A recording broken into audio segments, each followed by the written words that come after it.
Hey everyone, welcome back to the Hidden Why podcast. Great to have you here with us today. And today I have Joseph LeDoux on the show. Fascinating, insightful man.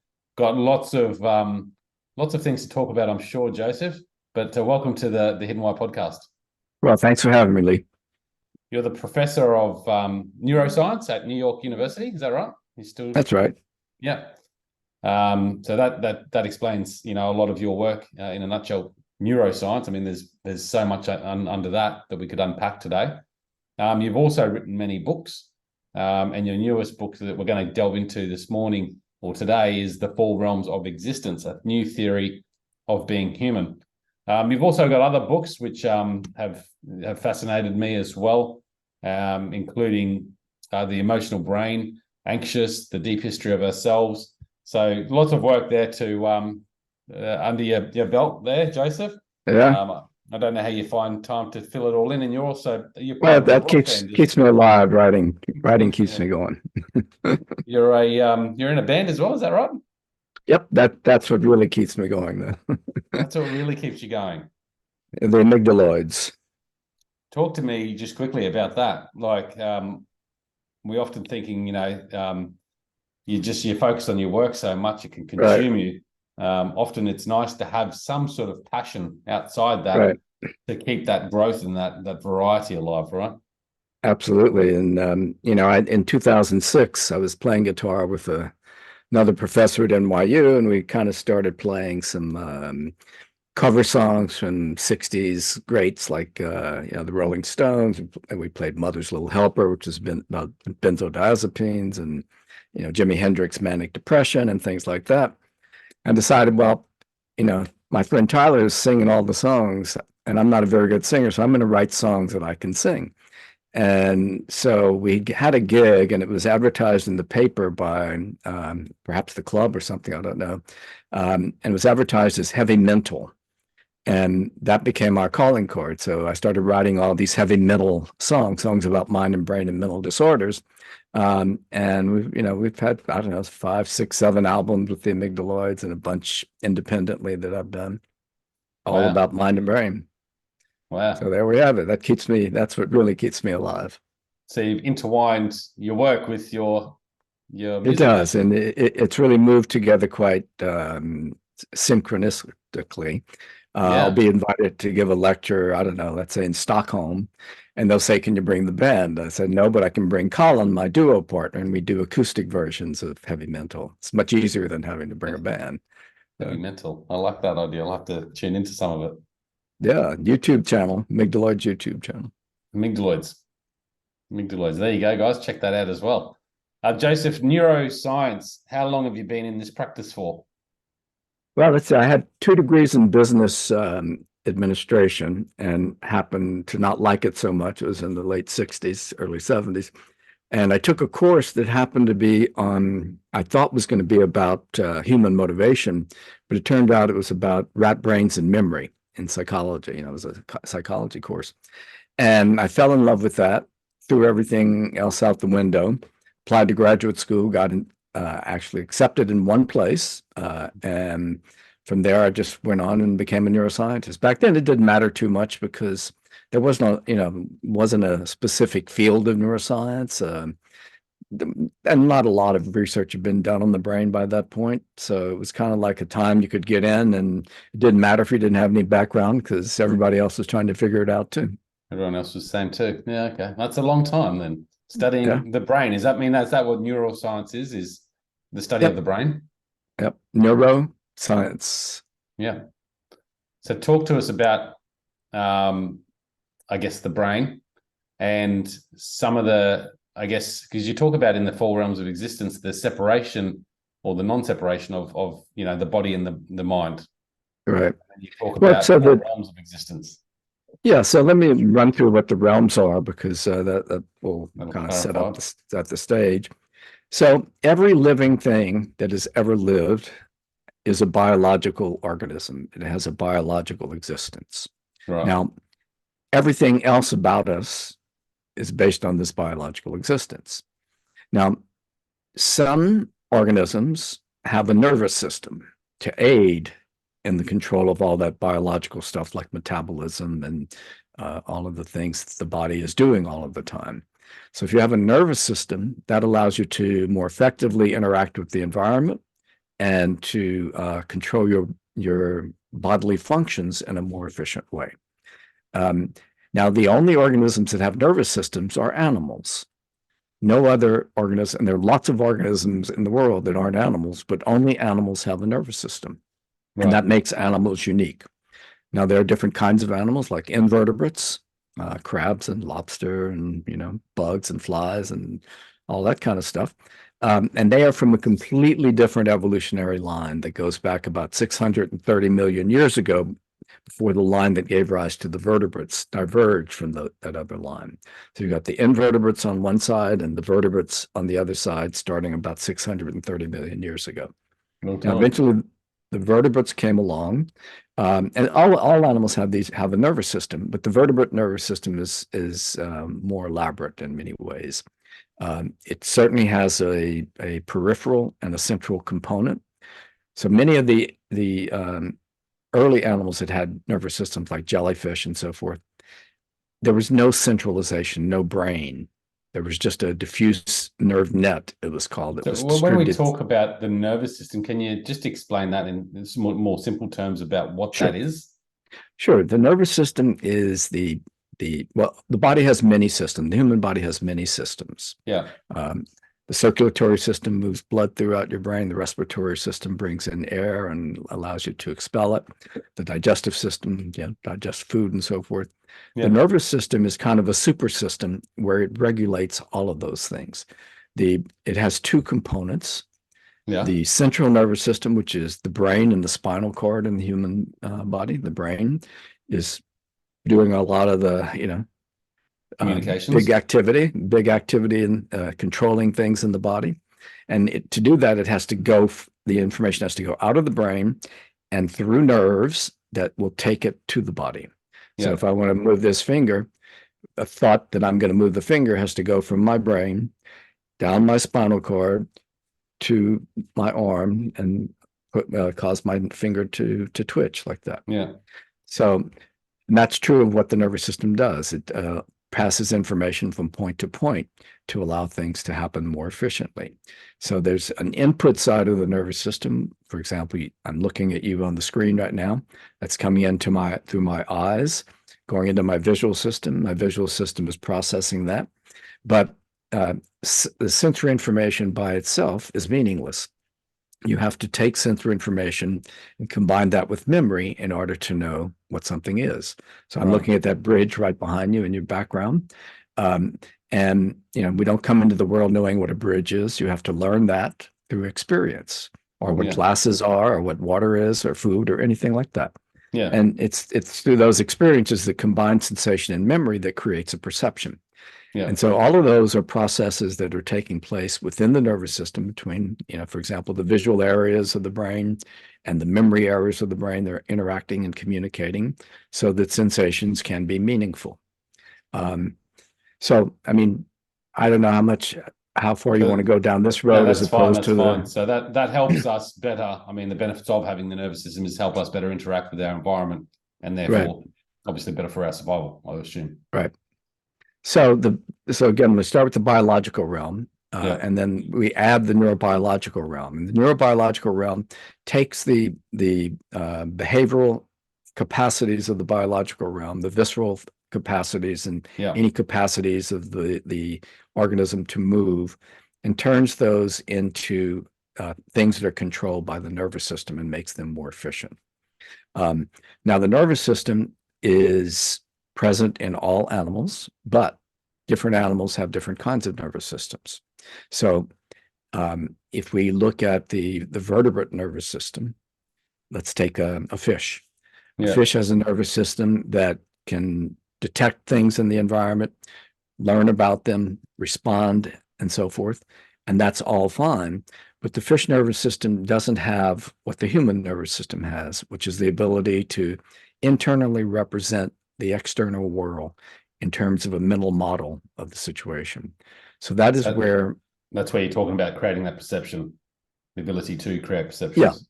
Yeah, right. Well, it's more than just a perception at that point. It's becoming a cognition now. So we've got the biological realm, which is supplemented by the neurobiological, and some neurobiological organisms have this ability to create these mental models, these internal representations, and that is what the cognitive realm is. Now, the cognitive realm is great by itself, but Yeah. in addition, some organisms have the ability to be conscious that they are the organism that is having those cognitive mental models and understanding the world. And that becomes the conscious realm. So those are the four ways that we exist, and they all have different evolutionary histories.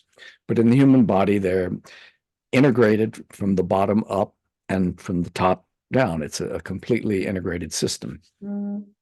So when you talk about cognition, what are some examples of animals there that have that without having the consciousness? Well, it's really hard to talk about animal consciousness because we don't know We don't what's know. inside another animal's head. Um, but what we can say is that we know that all mammals and many birds have these complex abilities to represent the external world internally. Now, why is it that only mammals and birds really have that capacity? Mammals, of course, being all animals that, um, like all the animals we interact with, dogs and cats and horses and cows and all that. Um, and why mammals and birds? Well, there's a kind of really fascinating story about that. Mammals and birds, the thing that ties them together is that they're both warm-blooded. Right. All other animals are cold-blooded. So only mammals and birds heat themselves internally. Like if you see a snake or something, it's got to go out and find the sunlight in order to warm up. Yeah. What a pain in the butt. Because they don't have the heater inside the metabolism. But to make the energy to heat the body like that requires a lot of food. So that means you've got to go hunting for food all the time if you're, an animal that live in the wild as opposed to somebody who can, go to the Right. grocery Yeah. store and buy it. So the animals have to go foraging all the time. And foraging itself burns energy. So it's kind of like a game where you have to make sure you do the right thing when you're foraging.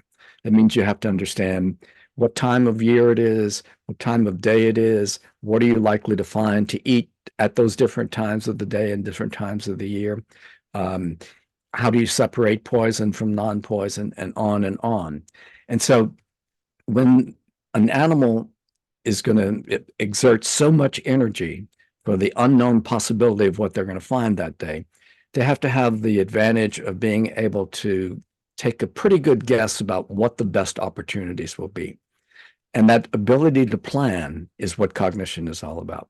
The ability to hold something in mind, to create a plan for what you're going to do, what you're going to find, what is the benefit of taking, going a little further and finding, will you find more if you go further? All of that is about being able to make decisions based on plans and predictions, and to control your behavior in that way.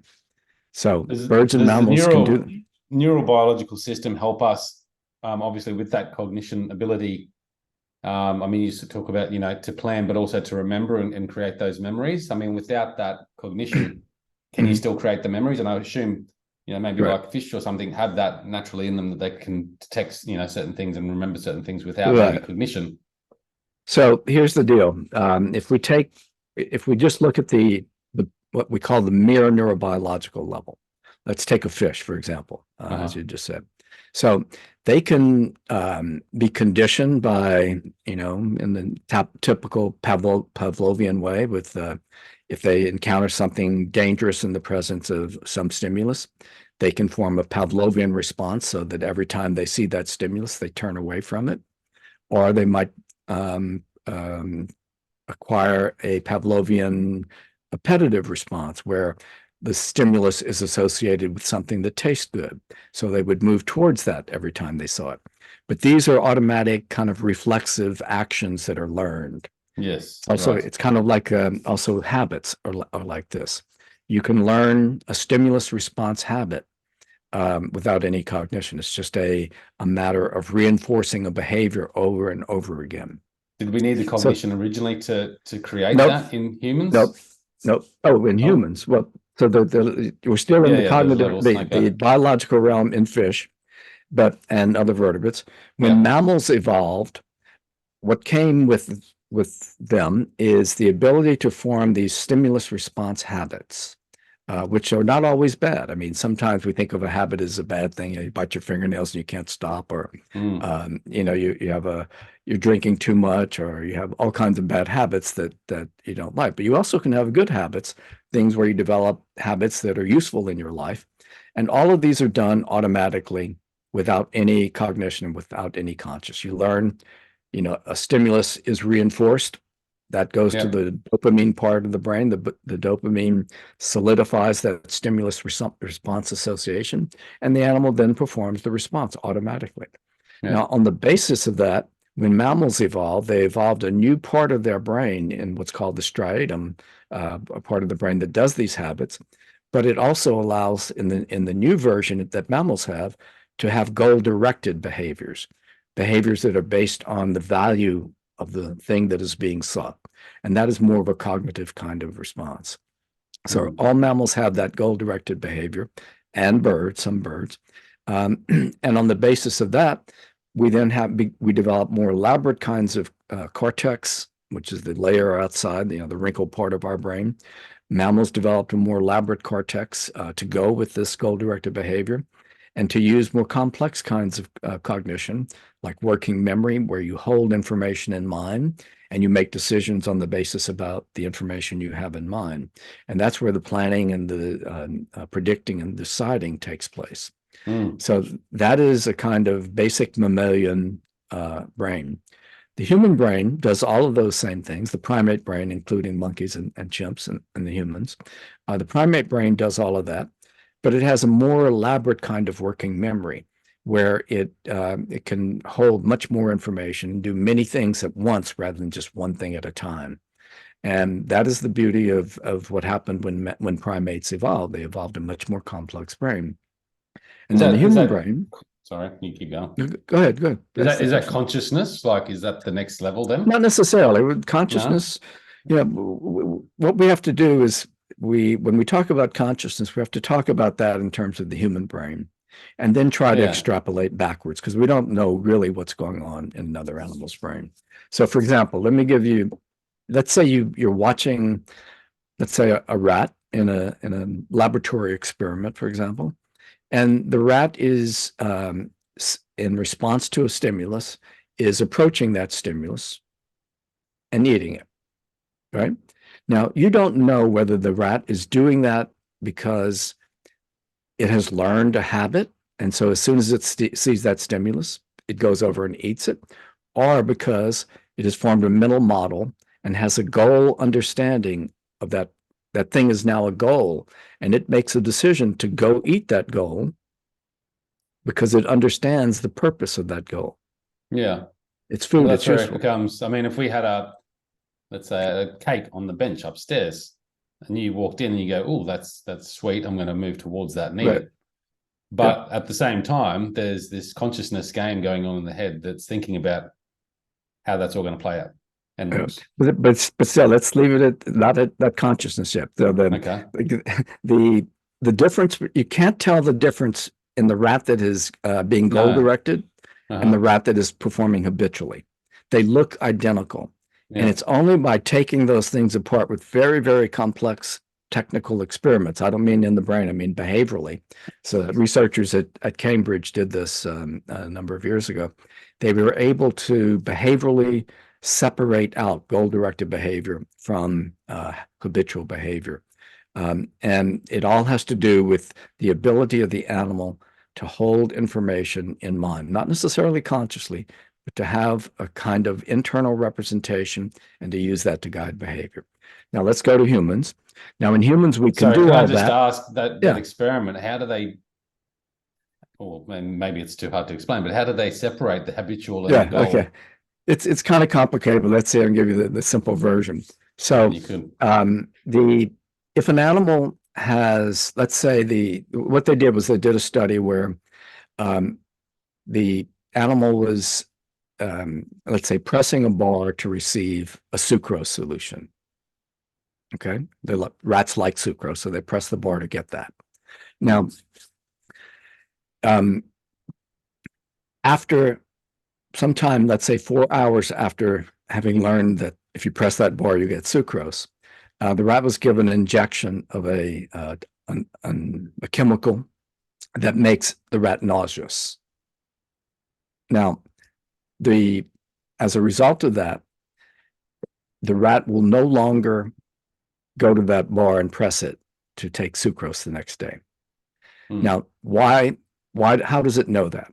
Because, if we think of learning associations, usually that's two things that overlap in time.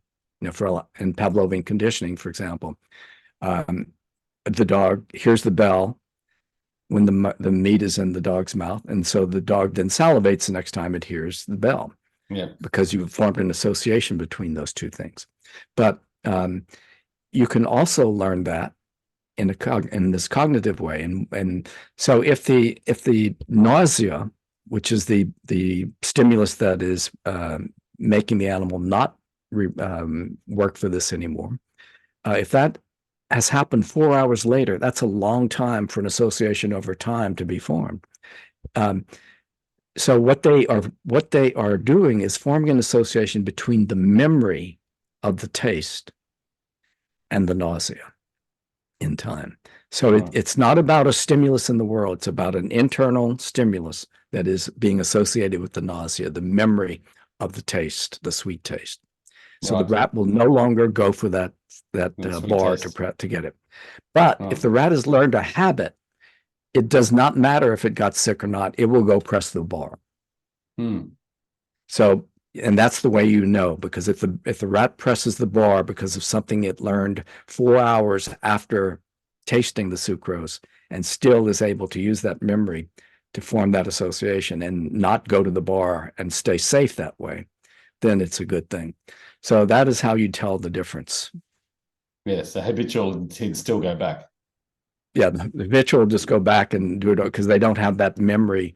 They didn't form that memory that allows it to become a goal-directed mental model. Interesting. That can happen in humans too, right? Oh, absolutely. No, that's the whole point, that we do this all the time as well. But in us, we know that sometimes we are conscious of what we're doing. Now, so that is the conscious realm. So each of these are, it's layers, and you can move through layers. So like in a conversation like this, I'm moving through layers where I'm just, I know what I want to say. You're asking me a question. So that sets up what I'm going to tell you about. And I start talking, and I no longer think about what I'm going to say. I'm not conscious of what I'm saying. It's just coming out. So I'm running a non-conscious cognitive conversation. And then all of a sudden you say, well, how does the rat do that? So now I have to think about it and start answering you consciously. And then once we get past that, now I'm just talking non-consciously again, over and over again. It's not like it's, the deep unconscious or anything. Every conscious state is preceded by a preconscious cognitive model that is there. And some of those cognitive models cross the consciousness finishing line. And then a situation where all of a sudden you have to stop and think about what to say, that again, takes you across the consciousness finish line. You say what you have to say, and then I get back into my comfort zone. I just ramble on again about what I know without thinking about it. So that's how the conscious and the cognitive realms are constantly interacting. Right. So that, we're running on autopilot most of the time, right? Yeah. Right. Absolutely. So you're driving down the car. Not necessarily consciously. Right. Driving down the road. Yeah. And, all of a sudden, the car swerves and you pay attention, listen, you're grooving out to the song, listening, you're not paying attention to driving at all. But somebody got too close to you, and all of a sudden now you got to consciously take control and, get the car out of the way. And that kicks into gear the cognition that then reinforces future consciousness and autopilot. Yeah? Is that right? Yeah. Yeah. There you go. Neuroscientists at heart here. What was, obviously very passionate about this topic. What drove you to write this particular book? So the last book I wrote was The Deep History of Ourselves, the 4 billion year story of how we got conscious brains. So that was really about how the human brain evolved. Right. But what I'm trying to do in this new book, The Four Realms of Existence, is to not so much understand the way we were, but to understand the way we are. So while there's an evolutionary basis for each of these levels, each of these realms Right. of existence, what I want to know is what that does for each human being right now. Not necessarily, I know it's coming from evolution, but it's important to understand what's going on right now in each of us, because what the four realms accounts for is every aspect of psychology that you can think of. Everything is packaged into those four realms.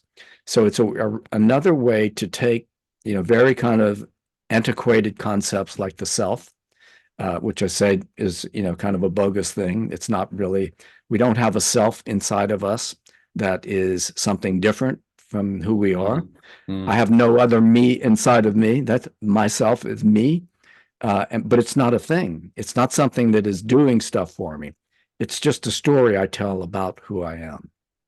That's So the there, idea of that's the idea of the self.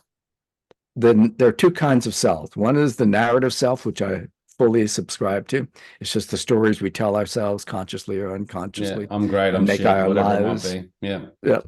And the other is more of a kind of Spiritual. an active self, where it's something in you that's doing things, but not you. Yeah, so it's a little weird, and so I think we got to just throw all of that what's called the deep emergence view of self out, because there's no emergent thing inside us that's doing something. We do it ourselves. It's like, oh, I blame myself for doing it. No, there's no thing inside you can blame. It's just you. When they talk about the self, I often think of it as a spiritual sort of Uh-huh. matter. Well, that can be too. I mean, spiritual doesn't go too well with neuroscience, but I'm not saying, everybody's free to have their own thoughts. There's a lot of research that tries to integrate philosophy into neuroscience. And Yeah. sometimes that's really good when you're starting a project, Mm. but then the philosophers think you have to uh, follow all of the things that they concluded from, logic alone. And while it might be useful as a starting point, it's not a way to continue science. You've got to take the science to what the results tell you and what you learn from the results. It doesn't matter whether the philosopher says that that's not what I was thinking. It doesn't matter, because you just go in a different realm. Yeah. So, I mean, spiritual, that's everybody, every people can have that. It has nothing to do with whether I'm spiritual or not. It's just not something we can learn about through the brain No. very easily.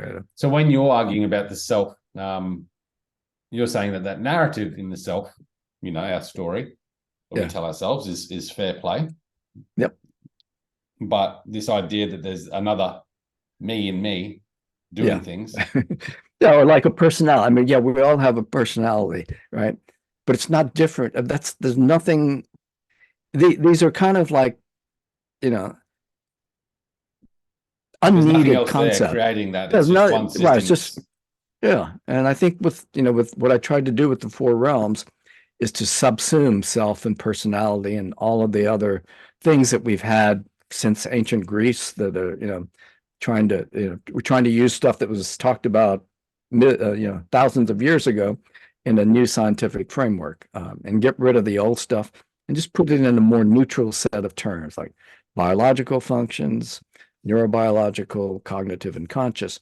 And there we don't need any of these little extra people inside of us to account for all of that. Right. I often talk about happiness and this pursuit of living a meaningful life potentially. With all that you know about neuroscience and your work, how do you think that relates To happiness? to happiness? Well, happiness is another one of these concepts that is kind of like, in a way, it's become kind of a social pressure thing.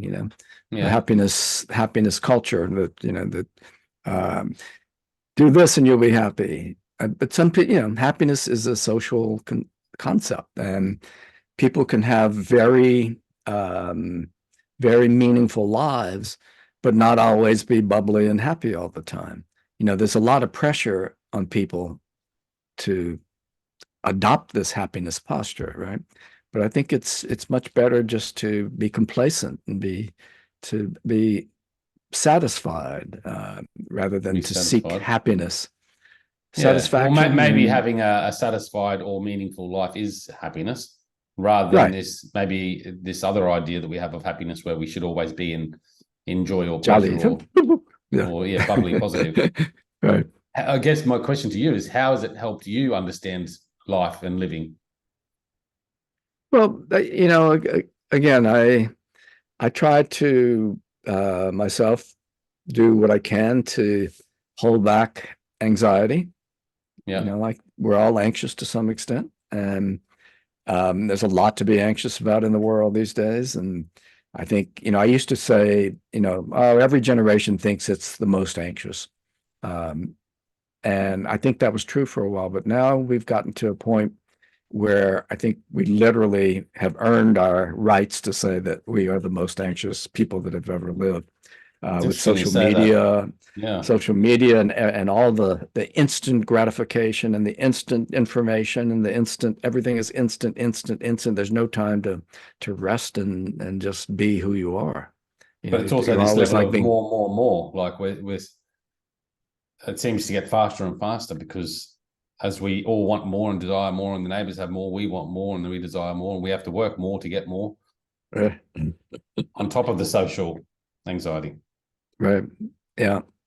So I just try to, for me, I think all emotions are, you often hear about animals. You hear researchers will say that we've inherited our emotions from our mammalian ancestors. Darwin started that idea, and I think Darwin actually kind of messed things up, I believe, because he was having trouble getting the theory of evolution accepted in Victorian England, where there was a lot of concern where he was going to be challenging the biblical story of creation and so forth.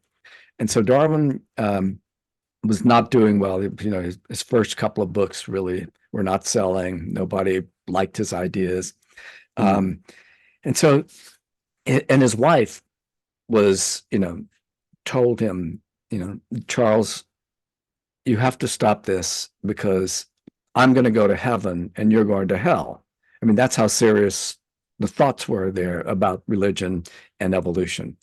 That his philosophy, his theories were going to take him to hell, and so he, kept trying to figure a way out. And what he came up with was, okay, Victorian England, everyone loves their pets. They all had dogs, and there's wild and dogs and horses, and they viewed them as kind of companions and so forth. And so he said, okay, here's what I'm going to do.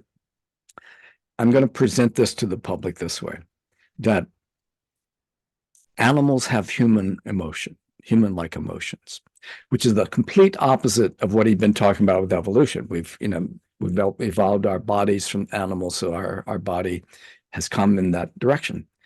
But when he talked about emotion, he talked about his dog feared him because it had a concept of God, and the dog had a concept of God, and he feared Darwin, so that meant that the dog had fear because he had this concept of God that and we were inheriting all. It was, it was a really kind of wild, crazy Wow. stuff that he was trying to do just to make his theory of evolution acceptable.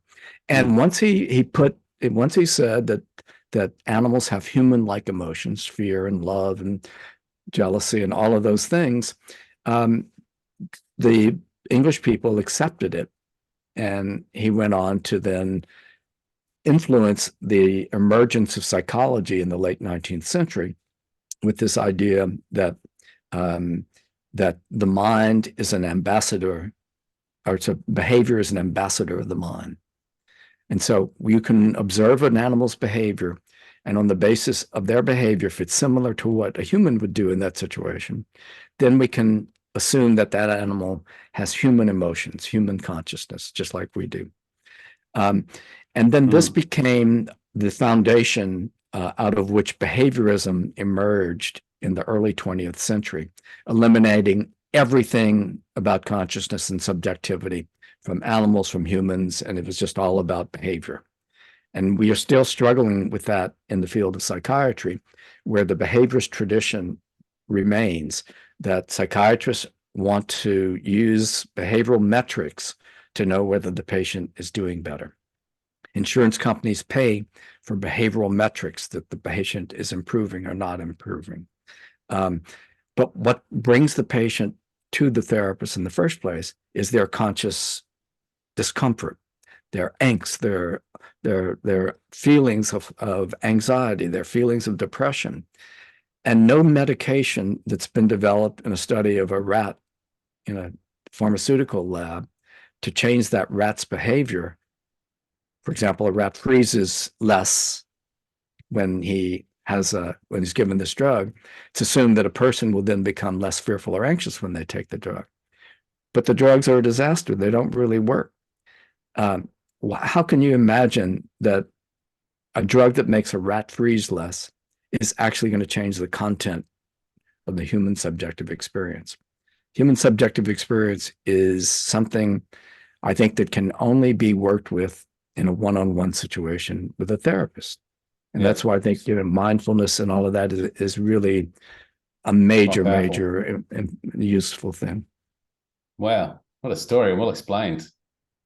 That makes you think about a lot.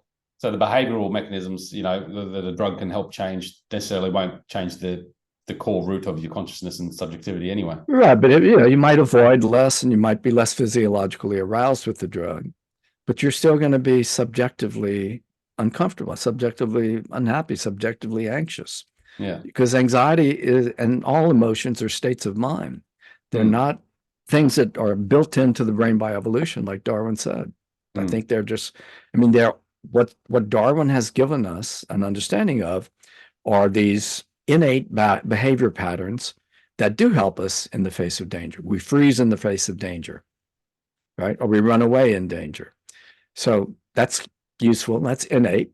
But at the same time, that is happening separate from the conscious experience that you're having of being in danger. That's a separate thing. Different circuits in the brain. One is controlling the behavior. One is cognitively constructing the conscious experience, the fear itself. And because those two things happen simultaneously, you freeze or you run and you're afraid, we said, we run because we're afraid. But that's not the case. No. We run because we're running because we subconsciously detected the danger and ran away from it. We've got that innate pattern, but that's not what our emotion is. No. Yeah, fascinating stuff. Mate, I've taken up a lot of time. Thank you for coming on. I think there would be thank you for having me. A lovely opportunity to do it again. If you're ever open for it, I would love to send out the invite again, because there's a lot more we could discuss, and really appreciate you coming on today, Joseph. Thank you. Thank you.